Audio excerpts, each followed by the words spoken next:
Today, we're diving into one of the biggest, craziest ideas humans have ever chased: AGI.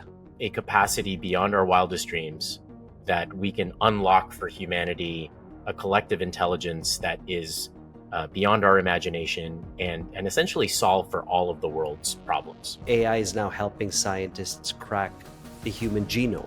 Are you predicting phase shifts in technology, or are you actually creating the path for other people because you've exposed them to these possibilities? Do you think we're actually on the path to singularity? Ray Kurzweil is projecting 2045 is the singularity. What if we, accidentally create an AI that just doesn't care about us? The challenge in Washington right now is a lot of the same AI thought leaders that are at the forefront of AI they have unparalleled amounts of capital to deploy for legislation in AI. So they're saying to everybody else, we should mitigate the risks of AI. But for us, we still want to be at the forefront of research and do our thing with AI.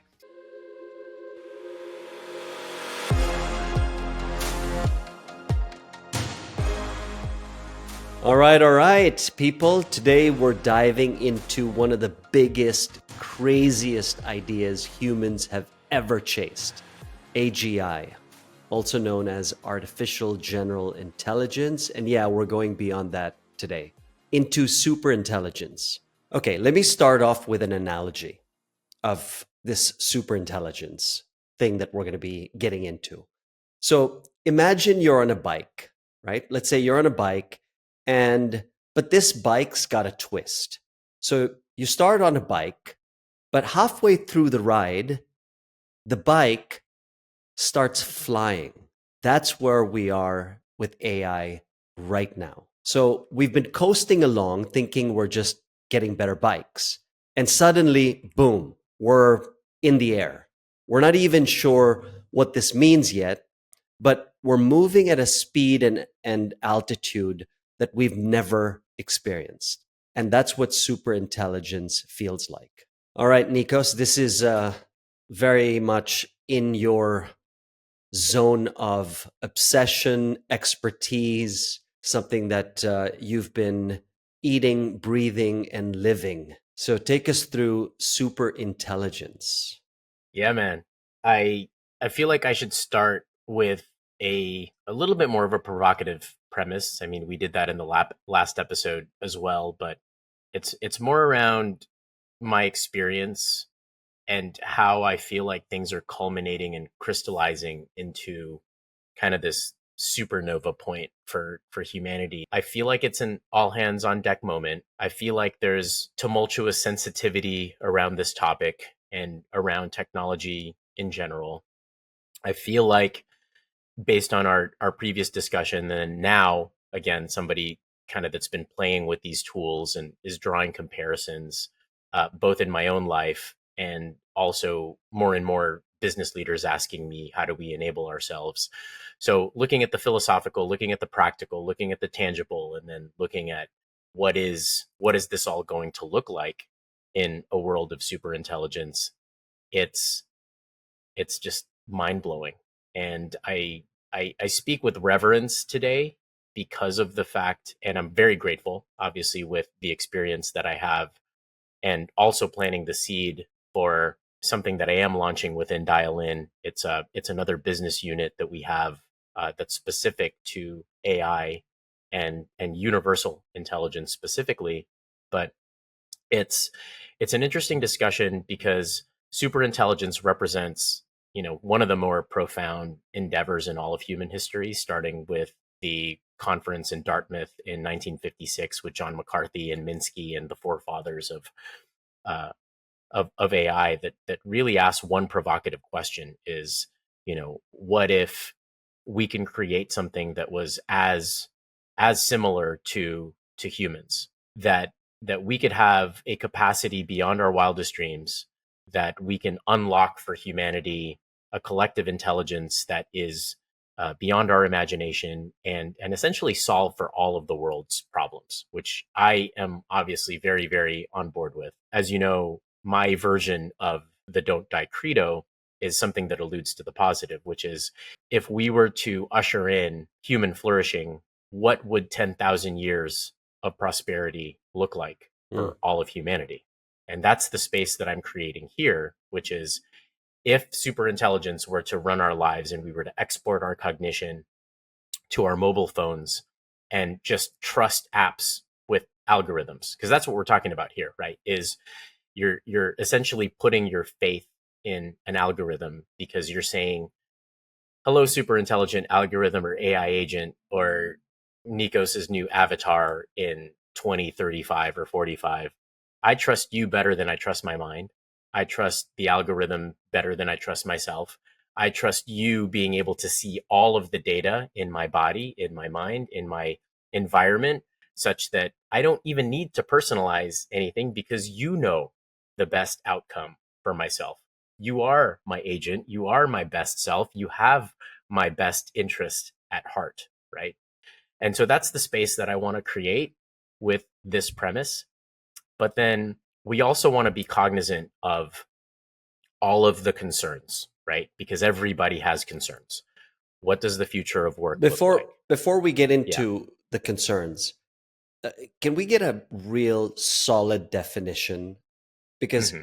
we've I think we've just come to the point where we've wrapped our minds around AGI, and now we're Sure. starting to talk about superintelligence. Am I right in saying that superintelligence is what comes after AGI, I or think is they're it kind of synonymous? interchangeable. Okay, I think it's synonymous. It's a little bit more synonymous because AGI just refers to the ability for a computer to understand, to learn, and apply intelligence to solve any problem. So that's the base unit of it, right? But then, much like a human, you can apply that learning methodology to a lot of different things. And so, unlike narrow AI, which I've kind of worked in that space for a very long time, you can solve a very specific problem like, can you win at chess? Can you optimize toward a specific predictive outcome or KPI if you're, a marketing executive? But can you take, one specific task and then apply it to general things? Can you just learn what the real world looks like by inferring your current knowledge and then applying it to something else, right? So there's aspects of transfer learning here, there's aspects of different methodologies, but AGI essentially possesses the versatility and adaptability and the characteristics of human cognition. But then superintelligence, I'll just draw one distinction. Superintelligence refers to like, okay, what if AGI goes God mode, right? mm, Like, what if we were to put all of human, the history of time, all intelligence, and what if you have one gigantic machine of collective intelligence cranking on any problem whatsoever? What does that unlock for all of humanity? And the tricky part of this is that we're now in territory that you can't really define. Like if we can't understand and we don't have the language, and I think this is the biggest takeaway here is that we currently don't have existing models for what this looks like. And the nature of cognition is such that in order to understand something, you have to kind of crystallize it into something that you've either known before, which is why we relatable. speak. Yeah, It's relatable, which is why we speak with analogies, right? The only yeah, way to get to a place where we're like, okay, well, your bicycle is about to turn into a Ferrari. yeah, So that's or okay. You're, plane. you're riding a bike and all of a sudden it's a Ferrari. Like Yeah, that's the best analogy that we have. It's like, okay, well, I didn't or a plane. realize I have a Ferrari. Yeah, or a plane. Now Or a it's plane. now it's an F1. Okay, oh, Yeah, now it's a rocket ship, right? So, yeah, and it's like, what does that actually look like in a world where these phase shifts and transitions are essentially continuing to transition and grow outside of their current capacity? That's yeah. AGI. That's super intelligence. Right. Okay. Great. So you were about to take us through the implications in work, in a corporate Absolutely. Well, environment. I wasn't going to dive into the risks, but I was also just going to say, all right, it's not bright and shiny, roses here, right? Like Yeah. people are concerned, people are. So I'm just going to frame up as we're talking about AI and AGI solving for all the world's problems. There's problems today, right? That need to be addressed, And so we'll dive into that, but I just want to frame it up and say people are scared. People are Yeah. scared because the jobs report isn't looking very good right now, even with what the Fed is doing. And we're, coming up on multiple elections globally, not just this one in the United States. What are the implications of that? We seem to be in this AI arms race, right? So where China is double downing on AI and quantum mechanics and quantum computing, and things like, well, what if an AI combined with the supercomputer, quantum computer, can essentially do port sniffing and create you know a million to a billion different port executions at any given time. And that's a very big cybersecurity white hat black hat issue that needs to be Mm. explored like right away. So things like that. The future of work, like you had mentioned, what does this mean not just for my day to day? What are the skill sets that I need to acquire, right? So what does that mean for somebody that's like a CS major or that wanted to be like a systems engineer later on in their career, like I did, right? Or somebody, okay, I like to code, but then is that even going to be useful in the age of AI?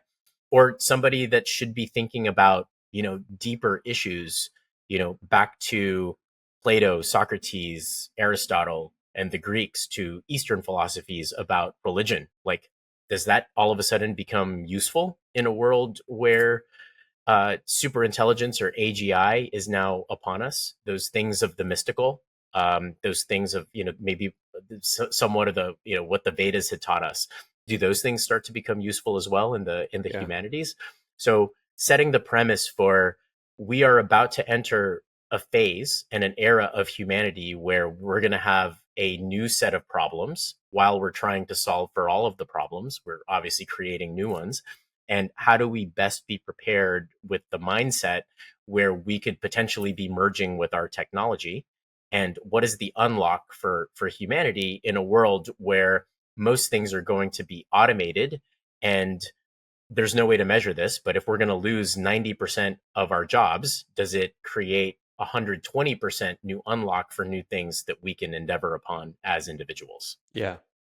I want to circle back. I want to put a bookmark on certain assumptions, right? But I mean, already we're seeing wild things, like the O1 model. We spoke about this in our previous episode, and Claude, Sonnet. I mean, these AI systems aren't just here to answer your questions anymore, right?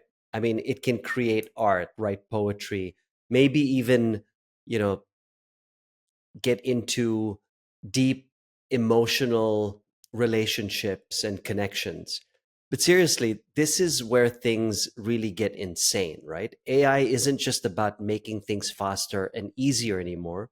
We spoke about this in the last episode, we're taking bioengineering. AI is now helping scientists crack the human genome, right? We've cracked it and potentially rewrite it. So what it means to be human is definitely at a point where we have to ask ourselves, what does it actually truly mean to be human? Now, just imagine on AI that an AI that helps you customize your DNA, like creating a superhuman version of yourself, one who can recover from an Ironman race in hours instead of, days and weeks. So it's not science fiction anymore. We're seeing real steps in that direction. I want to just highlight something that I've always thought about, which is every generation surpasses the previous generation on every level, in terms of standard of living, in terms of evolution, growth, knowledge. That's just the way the human race is designed. It's designed to survive and now to thrive. But yeah, there are real risks, like you said. So, do we want to get into the risks? The risks, for sure. I think it's hard for people to grasp this because of it's such a mind bending premise for how technology is evolving. And so I think just drawing a finer point on the singularity and kind of its underpinnings would help here. And so on a previous episode, when we went into kind of the AI deep dive, I talked a little bit about the exponential acceleration of computation. And so a lot of techies and entrepreneurs would recognize this as Moore's law, which is, how many semiconductors can you or transistors can you squeeze into a single chip? And that's continuing to double over time, making the price performance of computation more cost effective and cost efficient, right? And so, but these doublings extend beyond how many transistors you can put on an actual chip. It's now, you know, what is the price performance of computation as a whole? And we've been Mm. seeing these phase shifts, happen ever since, we're looking at kind of the abacus in kind of ancient times. How can you calculate, one certain thing all the way through to kind of the Nazi Enigma machine to the vacuum tube based computer that predicted Eisenhower's win into the modern semiconductor era. And now we're seeing these phase shifts get smaller and smaller in terms of time, right? So an AI beating Keith Jennings in Jeopardy in 2014, Kasparov Deep Blue, I think was like in the 90s sometime, and then beating Lee Sedol in Go, which was another computation problem, and then into now doing AlphaFold, solving the problem for how a protein folds, which is a very, very significant computation problem. And then now we're seeing it in the apps that we're using with AI, right? So not only generating imagery, but then also the rate at which these improvements in these models are taking place, like you had mentioned, right? So O1, when this product dropped just 10 days ago, I was blown away because Mm. everybody, like, people would come up with like, yeah, well, an LLM doesn't do this, an LLM can't do physics, an LLM can't do basic math. Oh, it's done. Which is interesting because I've been following what the researchers are actually doing inside of OpenAI, and every time somebody posts something on X, they have like an automated feed that they're looking at everything that this model can't do. They take on as a challenge, and they're Mm. like, "Oh yeah, watch this. We're gonna drop it into the next version." And so it's like, be careful with what you say, Yeah. right? With what these models can or cannot do, because now we're seeing incremental improvements, like I said, within 6 months. And Strawberry dropped, and then now what's next? GPT-5, that's going to drop within 6 months. Like it's happening, guys. And Yeah. so, not to be alarmist, and yeah, we'll touch on the risks, but it's like, what are you doing specifically? I'd like to take a gauge from our audience, right? You could be in tech, you could be an entrepreneur. Are you incorporating AI in your workspace? Are you training employees? Are you orchestrating it within your own processes? And then also, personally speaking, go to a dinner party and get an understanding of, okay, what do you think AI is? What is it doing? What do you like? Even get to basic Yeah. definitions. Do you consider AI to be Siri on your phone? That's an obvious one. Recommendation engines. Can you distinguish between machine learning and AI and data science? Like, you'll find that, like, even like smart people, doctors, lawyers, things like that, you'll find that not a lot of people are aware of its underpinnings.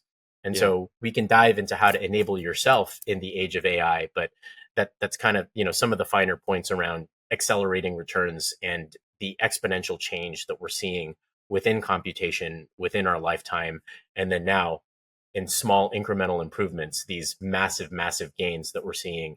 And we're in a hockey stick moment, which is why it's like, it's scary for people, but I don't think people even really understand it, right? Mm.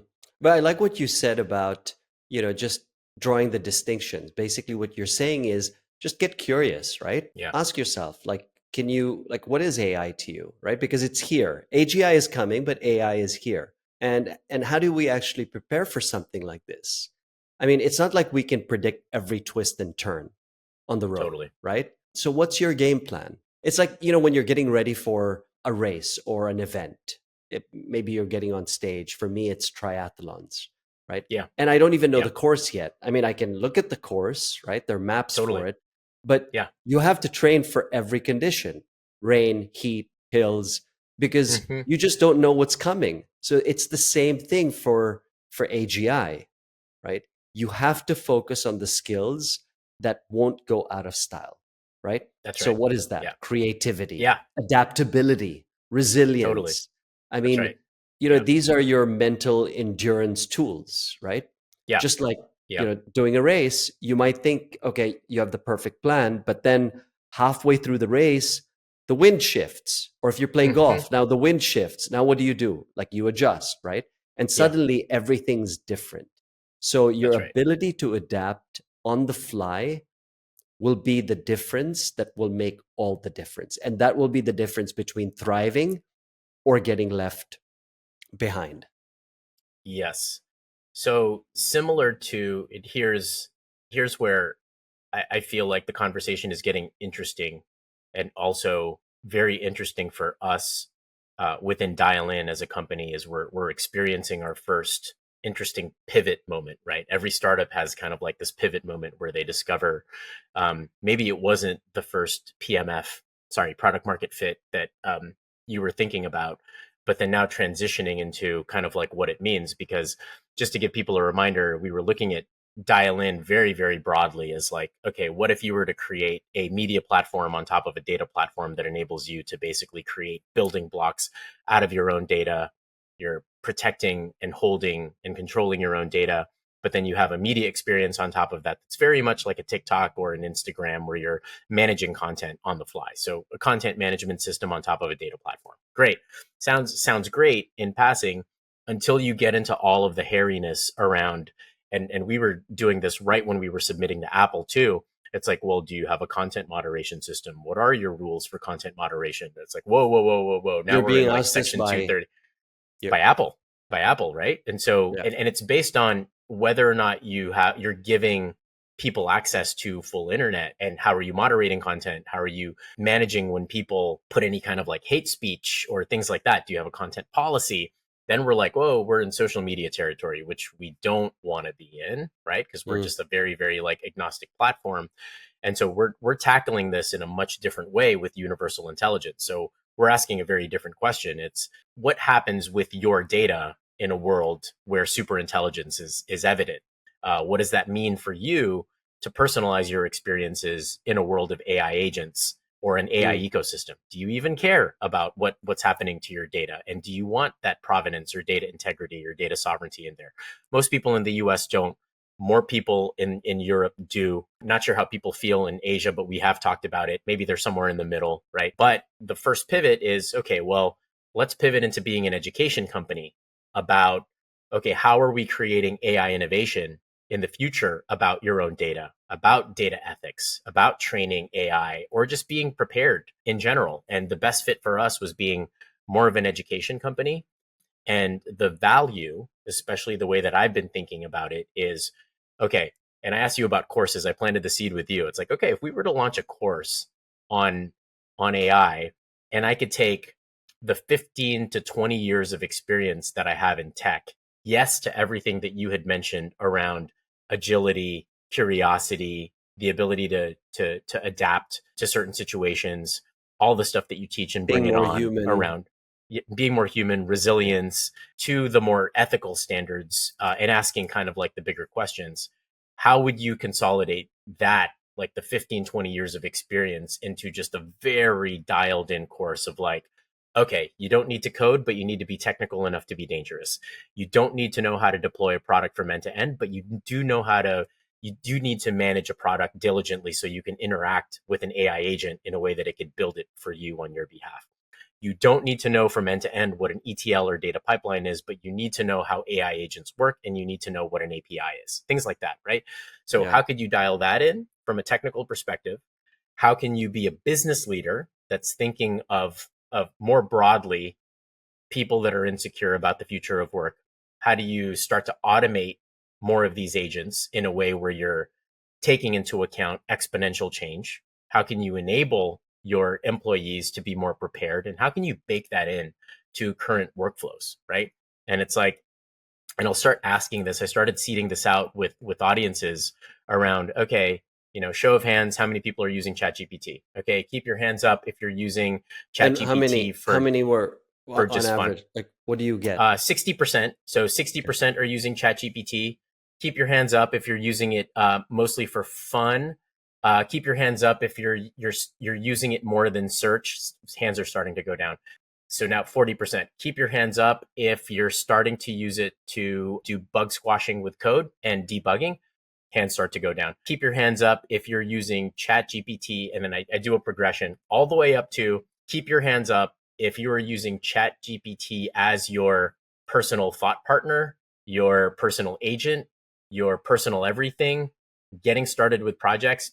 If you're using ChatGPT on every single project and starting with every single project, very, very small subset of people starting to do that, right? Then you're a power user. You're doing it like there's only like less than like 5 hands left in a room of maybe like 50 people, right? And Wow. so Why taking is that? taking those, I don't know. I don't know. It's kind of crazy. It's like, yeah, there's like 300 million people like on it now, and you're still just kind of like playing with it. Like, if you know what advanced reasoning is doing, like, are you having philosophical conversations with Chat GPT? Like, I showed you the white papers that I'm writing. It's Yeah, I like saw. I've had like a slew of white papers that I have that I'm like, this is a complete unlock for me. Like, they've been sitting on the shelf. Now I'm just like cranking out scientific white papers that are like meta analyses that would take me weeks on end. I'm doing these within like 2 hours at a time. Yeah, And I'm like, I could publish like a white paper a week. That's insane.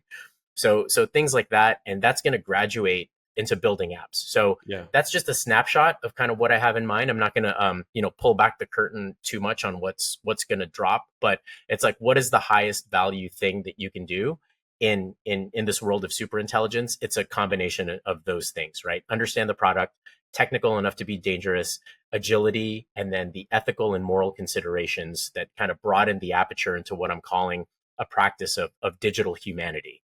What is digital humanity? But if you keep the high level space open for this notion of either don't die or 10,000 years of prosperity, keep the space open for that. And that's going to enable you to start to embrace a lot of these technologies, but then with a focus on either not dying or not killing ourselves, or this notion and this bigger idea, this bigger aperture of 10,000 years of human prosperity. yeah. I almost feel like we need to, give a public service announcement here on using AI. I Yeah. mean, we're really talking about your personal Einstein, right? I Hmm. mean, it that's the brain power that exists on your phone on that app. I mean, it's really, really powerful. So just getting smart on AI is absolutely key. I mean, you don't want to be the guy who's still sending facts, right? When the rest of the world is on the metaverse trading NFTs, right? Even the basic understanding of AI can help. I mean, I'm saying that tongue in cheek, but it's true. If you're not using it, you're still in facts mode. You are. That's the Yeah. reality. So, I wanted to ask you, so we've seen some wild predictions, right? Hmm. From Ray. And in terms of where AI is headed. Do you Yep. think we're actually on the path to singularity? I mean, the singularity that Ray Kurzweil talks about, where machines blow past human intelligence, or is the timeline a bit too optimistic? I think we're getting close, and it might be sooner. I From my own calculations, it might even come sooner. Mm, And what's interesting about this whole conversation, which ties into the super intelligence aspect of don't die as well, right? Because it's a connection point, and Ray Kurzweil predicted AI beating the Turing test by 2030. For those of you that don't know the Turing test, it's, you're chatting with someone or something online, and by you asking it questions, it passes the Turing test if you're not able to tell whether or not that thing on the other side of what you're talking to is human or machine. That's the Turing test. It was a little bit different when Alan Turing had first proposed it, but the interesting thing about what's happening today is that it's already passing the Turing test for for some individuals, right? I'd definitely be able to tell whether or not it's machine or human. If you notice, if you use a Chat GPT on voice enable mode, like, count how many ums you'll get when it's starting to answer. The ums are not quite natural yet because it's throwing ums in there like randomly, but like, start to determine like how close it is to ooh, I how never people noticed are that. are you start to notice it. Like, it's saying a lot more. And Mm, that was obviously modeled, and that was very deliberate, but yeah, they're doing that with more emotions and starting to capture kind of like micro calibrations, expressions, and things like that. So start to count that. But what's interesting about the discussion is that it's already passing the Turing test for people that are not super techy, that don't really understand, that haven't really interacted with AIs much, it could, you have 10 questions, ask it something, super, super nuanced. And yeah, you won't be able to tell. In some cases, it's already passed the Turing test. By 2030, no question, it's going to pass the Turing test.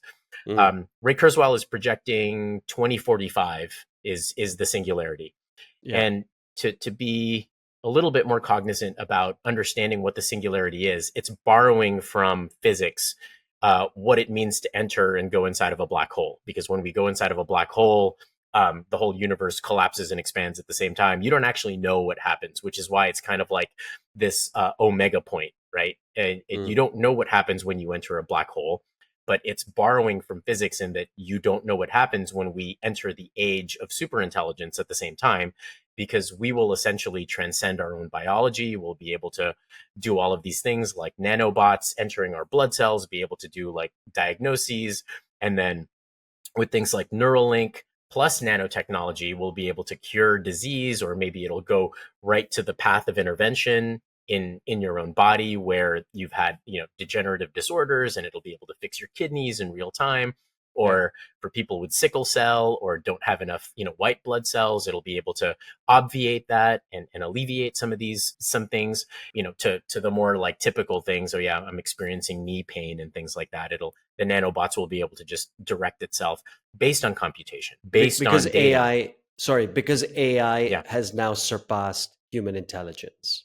it's That's why it's surpassed able to human. do all of that, right? Yes, correct. And Yeah. you're experiencing multiple phase shifts happening at the same time, right? We've established that everything is information, everything is written in code. So now if everything is written in code, there is an algorithm that manipulates that code. You get input vectors and then you get outcomes. Input vectors, algorithms, you're transforming that data. What is the outcome that you want? Well, tell tell the AI that it needs to fix your knee because of certain issues. We've just talked about, well, if you have enough data, you know exactly what the wear and tear is for a particular system in your body. Maybe that's degeneration of your brain, maybe that's something in your kidney, something in your lungs, in combination with supplementation nanobots. Now we're living in a world where AI could essentially be smarter about how it's fixing things. And that's why it's such an omega point. That's why it's called the singularity, is that we can't possibly imagine what that's going to look like when we have a phase shift in software, we have a phase shift in hardware, we can manipulate via 3D printing, and now we can do gene expression manipulation. Now we have super babies.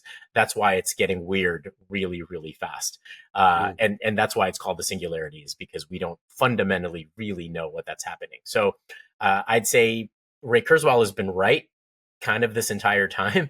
And so he's been right for the past 40 years or so in terms of these phase shifts happening. So I'd say it's kind of right on path.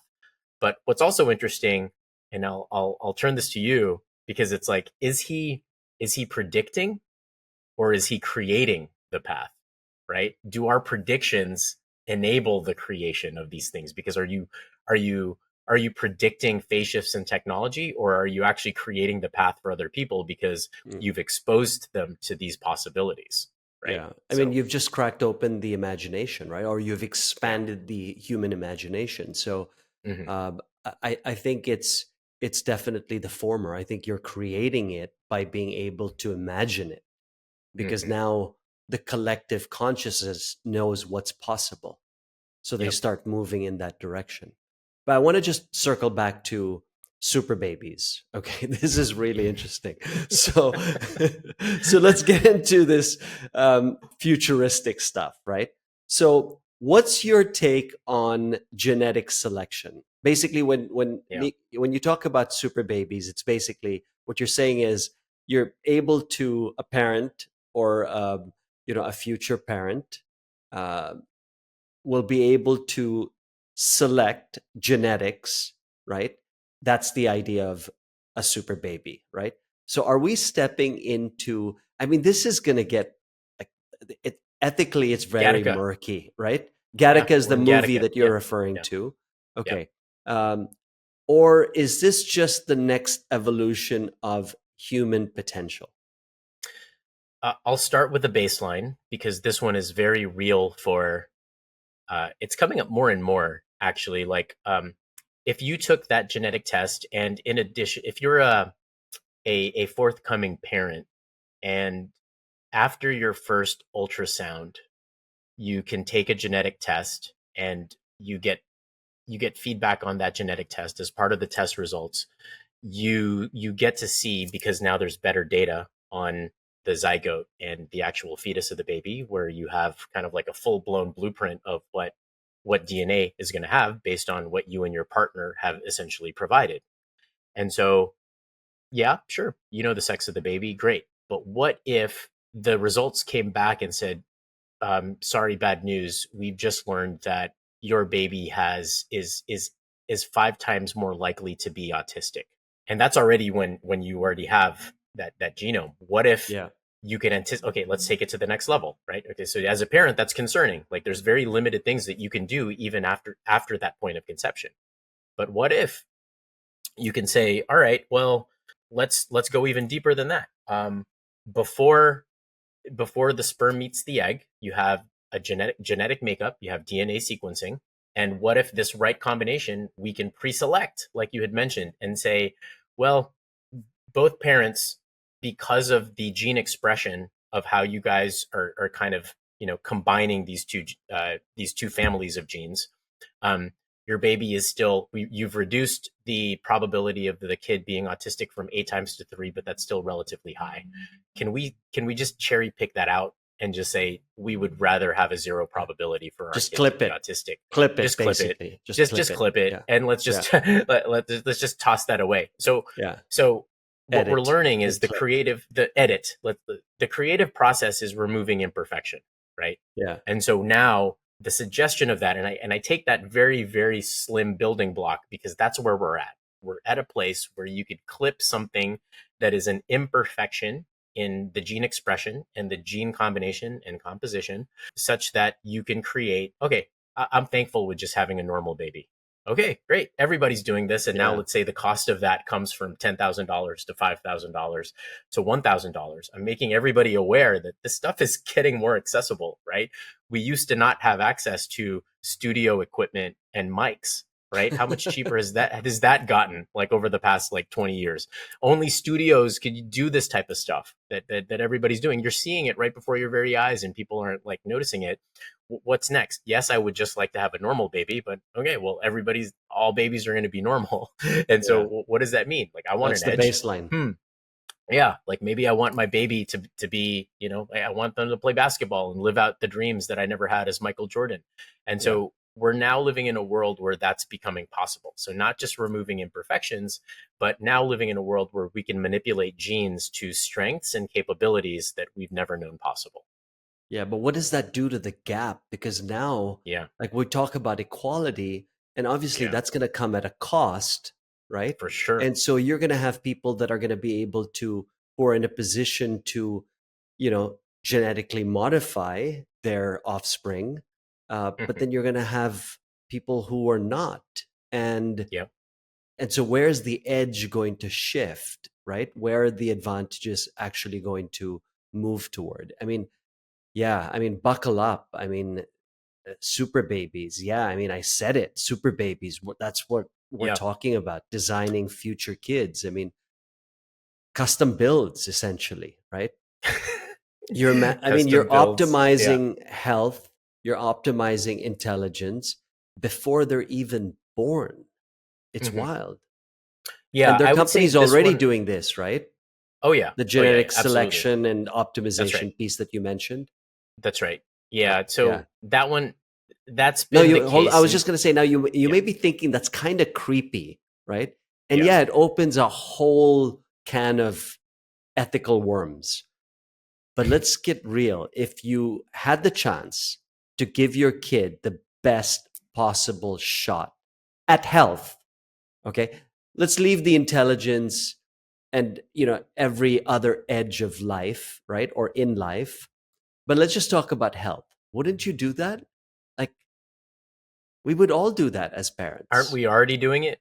Don't you want your kid to eat the best food, go to the best school, Yeah, be as yeah, healthy as possible? I mean, we're already absolutely. giving our children like the best edge to Yeah, live the highest quality possible life as Yeah. possible, right? So we're Yeah. just going to continue to elevate that. I love where you're going with this discussion, because we're attacking it from kind of like all sides, and just making people aware of their own presumptions about what this thing is. And they're like, oh no, that's totally wild. But it's like, yeah, super babies is one thing, but it's like the norms start to change such that it's lifting all boats, right? So Mm, ever since the beginning of beautiful. time, obviously the best of the best, the most elite get access to this stuff first, right? So kings and queens, royalty, who has the capital gets the best stuff. That's been Brian Johnson is the pinnacle and an example of a scout, as Chris Williamson has put it. Like, he's the scout, kind of like testing all of this stuff, putting into his body,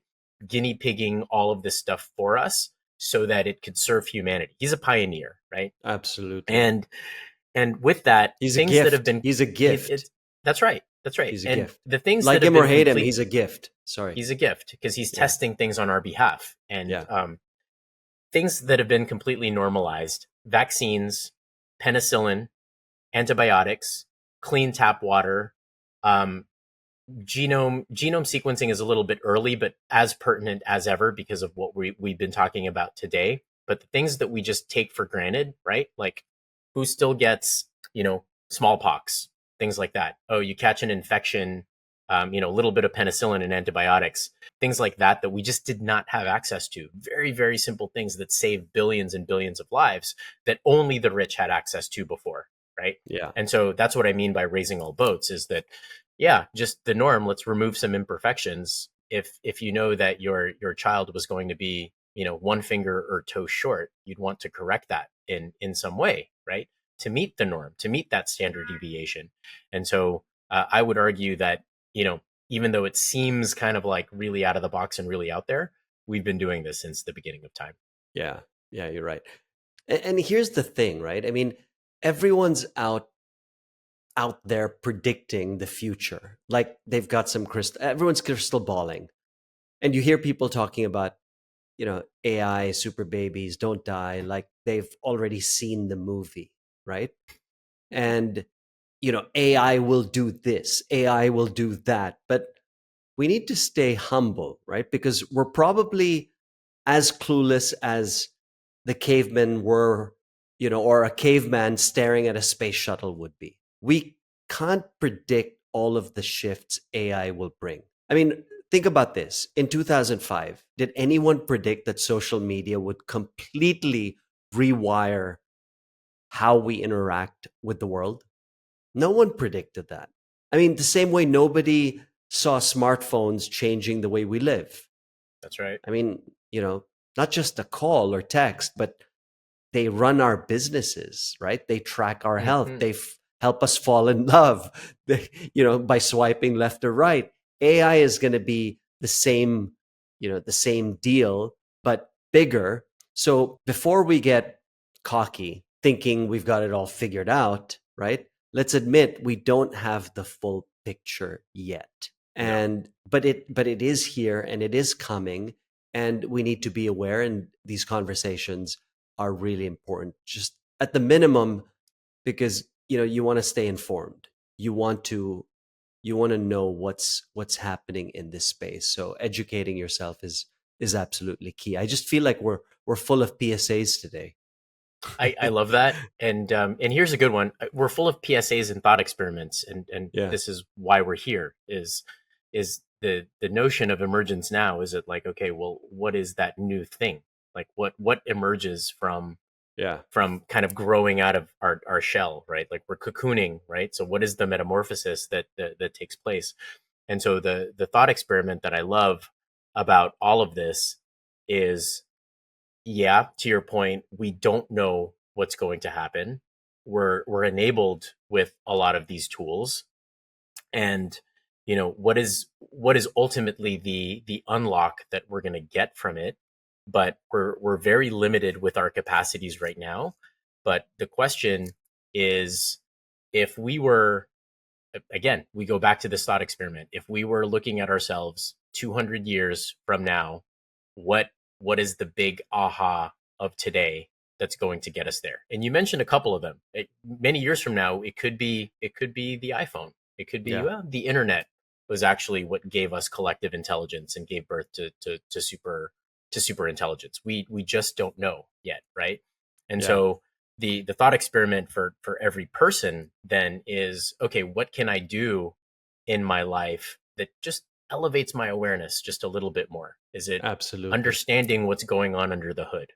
Is it maybe I Yeah. learned to code a few things in Python and just get to a hello world so I understand it enough Yeah. to be dangerous?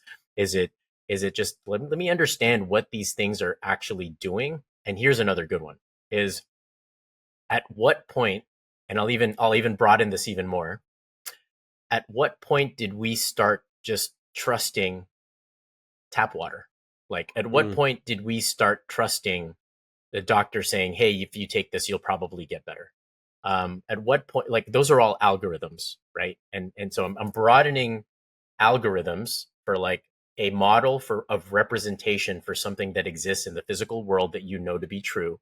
Mm. And 9 times out of 10, it's going to be true because of all of these inferences that you're making. 9 times out of 10, I'm going to trust that when that light turns green, that no other car is going to come at me, because that's a system in place that has given us a means to manage traffic in a way where it's not going to be chaos that still does exist in Manila and Mumbai in certain parts of the Yeah. world without those systems. But you start to embed and you start to put trust in certain systems.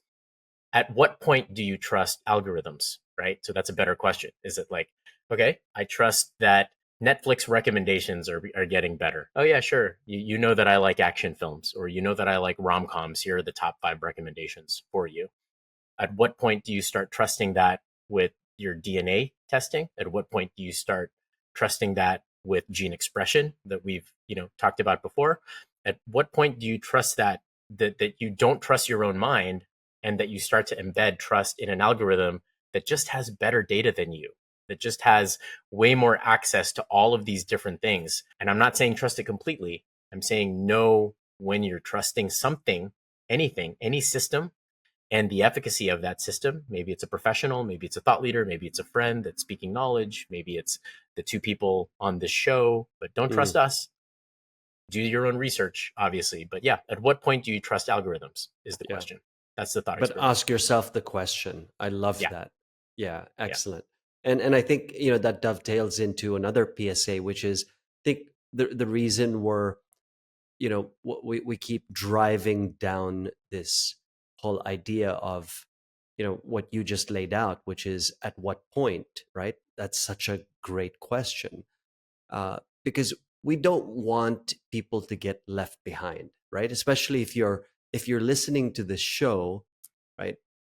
I mean, you have two choices. You can either jump on board or get left behind, right? But here's the catch. Right now, you're in the driver's seat, right? You still get to choose how you interact with AI, right? So, how are you going to prepare? And most importantly, how do you position yourself for what's coming next? Hey there. We're taking a quick break from the show to let you know that if you'd like to invite Dirain or Nikos to speak at your next event on topics ranging from emergence and the inner game to the future of AI, we've got you covered. Simply email us at info@emergencenowpod.com. Once again, that's info@emergencenowpod.com. Now, let's dive back to the show. All right, Nix, let's talk about the risks, right? sure. So, Nick Bostrom is super focused, along with Elon. They've been super focused on the existential risk. What if we, accidentally create an AI that just doesn't care about us, right? Are we actually doing enough to make sure that we're not walking into that nightmare scenario? What's your Yeah, view on this? that's a huge one.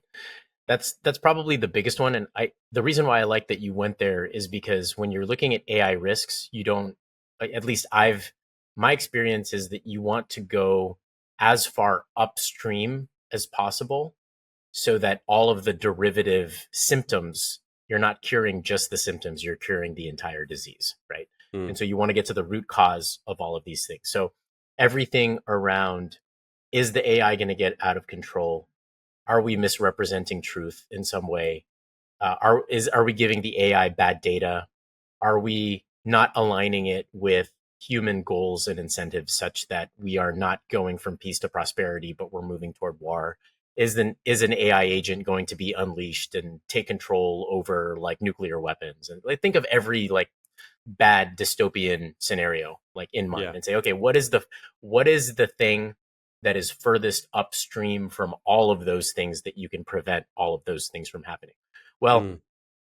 and I've been thinking about that as a philosopher now, right? So now we're in the we've moved from the land of pragmatic to the philosophical, and maybe even the ethical, the moral, and the spiritual. And so All it's of it's it. no long yeah. So just out of the box for a second, because Yeah. you have to think about this not just as a practitioner and how these systems work, but now we're in God mode, right? Like what if this thing becomes God, and like all of those things?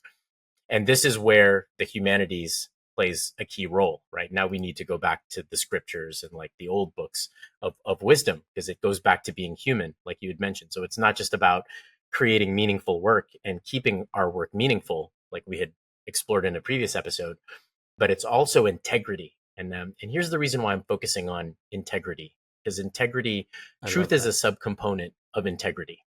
Yeah. And we need to think about integrity in our systems, integrity in our lives, integrity with how we live our lives, right? And I feel like if we could embed integrity in superintelligence and we could somehow code integrity in superintelligence, it'll solve for like a lot of the downstream problems. Let me give you a very practical example. um, Legislation is just running to catch up to AI, right? We know that it's a revolving door in Washington, because the challenge in Washington right now is a lot of the same AI thought leaders, and I'm talking about five big tech companies that are at the forefront of AI, are also they have unparalleled amounts of capital to deploy for legislation in AI. So they're saying to everybody else, we should control, mitigate the risks of AI. But for us, we still want to be at the forefront of research and do our thing with AI. So that's a little bit of a controversial hot Mm. take, but I will say that it's important to know who are the players, and what is the game. So going back to Yeah. integrity, an example of integrity is, should we in all systems have a verification process or flag that determines whether or not a piece of content was created by an AI, or if a profile is in fact an AI, or if somebody is impersonating a piece of AI. That's it. Mm. Can we start there? Can we start there with integrity and say, hey, guess what? I'll tell you right now. Some of these show notes were created by an AI. I use AI. I've told everybody I'm very transparent about using AI in my everyday life. I've Mm. used AI to help me with my scientific research. Can I at least tell the truth there? Can Mm. we at least tell the truth as humans with each other? And it doesn't have to be the algorithms, it could just be with each other. Can we speak with a little bit more truth and integrity in our systems, and start with that singular use case of how we're using technology? And it could go as far as saying, I want to be as transparent as possible with what's going into these models. I want to go from a data pipeline perspective. We're querying all of these different things. Here's the data that we're getting it from. And, no shameless plug to dial in, but that's kind of what we're creating. We're creating a world where you can have provenance and integrity over what data is being controlled, manipulated. You have toggles on every single thing, but we need that kind of integrity to start. So it might not be as high as on the spectrum as or the hierarchy as don't die, but it's like, can we start with integrity of these systems and build and living our lives with integrity as well? And if you can Mm. encode that within a super intelligence, I feel like we'd be in a much better place and mitigate a lot of these risks. I love that. I think that's a great starting point. I think Nick calls it, uh, handing a toddler a flamethrower, and that sounds about right, right? I mean, Yeah, you yeah, have yeah, this insane yeah, amount of yeah. power and perhaps even edge, and with great power comes great responsibility, right? And and I think it's important for that disclosure, like just being really clear on how we're using it, because I mean it's really powerful. I mean, you can, it's like playing with fire. It can cook your Yeah. dinner, but it can also, torch your house, right? If you're not careful. It's a good one. So Yeah. I love what, how Musk calls it. It's like summoning the demon, Yep. he calls it summoning the demon for a reason, right? So yeah, that alignment in integrity is everything. And if we don't get that right, then it's going to cause problems, obviously. So I love that. Just being true to human values. And that's a baseline, Absolutely. right? Just being true, like Yeah. telling the truth. Like that's the Yeah. first thing we learn as kids, right? Totally. Always tell the truth. Yeah. Yeah. 100%. So yeah, so as we start to kind of land the plane and round out the discussion, I'll go back to maybe some tangible things that you can kind of apply in your day to day to prepare for the next era. So Yeah. you had How do mentioned we a few of them prepare? already. Yeah. Yeah, you mentioned a few already, which is Becoming more education and human. becoming more human. So yeah, Yeah. there's education and awareness, obviously, and Yeah. so starting to engage in these materials, and it could be as simple as have a conversation with your AI about AI and Yeah.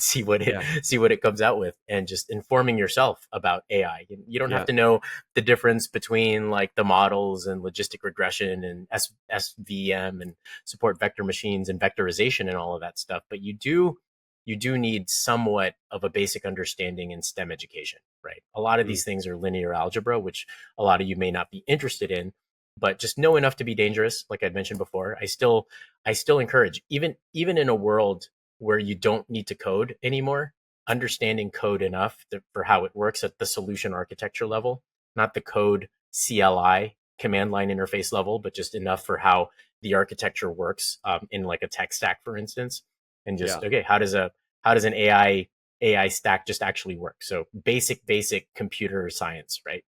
Yeah. Encouraging that in STEM research, and then understanding the ethics of it, like we had mentioned, right? So and base it on what you like, on your specific skill sets. If you want to be kind of like an artist in the future, what does it take to be like a Su Guan Chung to enable your art with AI? You want to be a novelist? Sure, continue to write word for word. And there's going to be just as many opportunities for AI literary scholars as it is with AI Nice. and non-AI purists, right? I So love trust that. me, like there's opportunities all around, right? So like, Yeah. yes, you could be the best AI literary artist and be like, yes, I cranked out 100 novels in 365 days. Trust me, there's going to be a whole Puritan movement too. Like, well, I've written a novel and it took me 5 years, but every single word I wrote was my own, and Mm. this is mine, right? There's going to be opportunities for everybody. Hey, Yeah. trust me, it's going to create just as many opportunities, right? Moving into policy and regulation, if you're kind of into law, great opportunities for ethical guidelines, developing frameworks like AI principles to guide responsible AI development, regulatory bodies and things like that. If you are a global person, right, you want to be part of the UN or NATO, what are the global standards, right? Like standardization, just so that we could trust each other. How do you start to imbue these aspects of integrity that we're mentioning at a global scale, right? Research Yeah. in AI safety, AI alignment, all of the stuff that we're talking about concerns, we're going to have to go all hands on deck and manage this as one team, right? Combining insights from everything that we mentioned: computer science, neuroscience, philosophy, moral ethics, all of that stuff, and then safety research. So seizing the moment, just as we've mentioned breakthroughs with the discovery of DNA and scientific method and how that revolutionized humanity, the advent of AGI and superintelligence obviously has transformative potential in healthcare. So, like we mentioned, super babies, if you want to create those, go ham on that. Neurotechnology, so understanding the human brain interface. So if you're a healthcare professional, start to think about, again, broadening the aperture, how we're integrating with these machines, human machine symbiosis, and promoting a seamless integration between humans and AI to amplify our cognitive and our physical abilities, right? And then yeah, like now starting to kind of tilt it toward ensuring how humanity flourishes in the age of AI. So everything that you mentioned, Darren, around alignment with human values, transparency and accountability and integrity, like we had mentioned, addressing the inequality issues and access to technology. How can you give AI to small villages in Africa and Sudan and India and things like that, which is something that we're working on in Chennai, fostering AI innovation and creativity. And then, like we said, building these robust operational frameworks so that all of these things can kind of work together cohesively to create something that we know to be collective intelligence. That's the way to do it right. I love that, man. I love that. Perfect. So we're on the verge of something huge.